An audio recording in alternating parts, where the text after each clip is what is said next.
Module 1, fractions. When multiplying fractions, you multiply across the numerator and denominator. Simplify the result whenever possible. So on our first example here, it says multiply and simplify if possible. 2/3 times 2/5. You're going to multiply across the top to get 4, multiply across the bottom to get 15.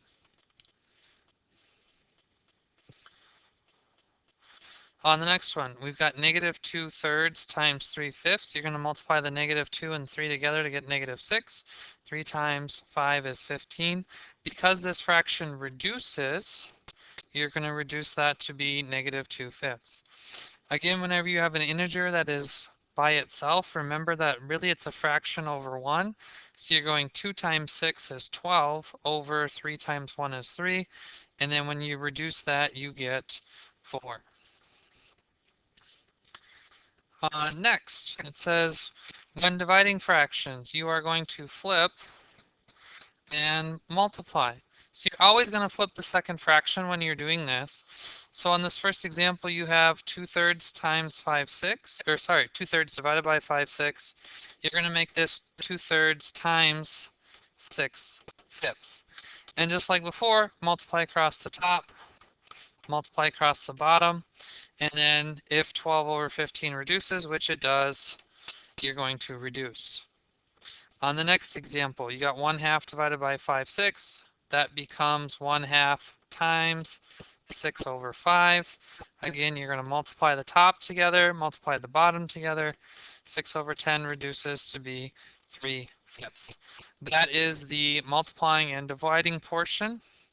The next part of this is adding and subtracting. So in order to add or subtract fractions, you must have a common denominator. So in this case, the denominators are the same. So we know it's going to be over 4. So we're going to take 5 plus 3 is 8. And 8 divided by 4 is 2. You could write 2 over 1, but it's just 2. Again, a subtracting problem, we're going to make plus negative. Again, our denominators match. So our denominators will not change. So 5 plus 3, 5 minus 3 is 2 over 4, and that reduces to be 1/2. If you don't have a common denominator, you need to make one. There are a couple different ways to go about doing this.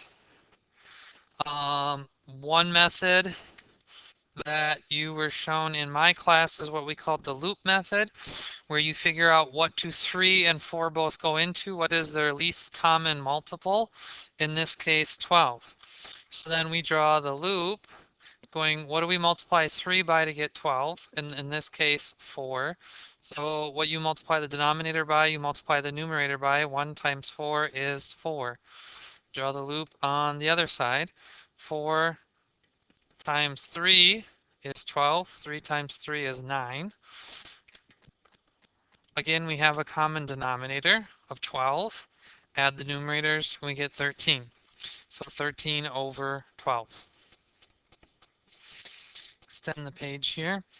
Now, some of you are thinking, oh, you just multiply the two denominators together. That is not always the case. So case in point here.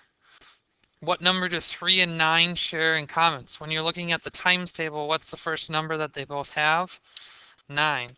So on the right, I'm just multiplying by 1. On the left, 3 times 3 will give me the 9 in the denominator.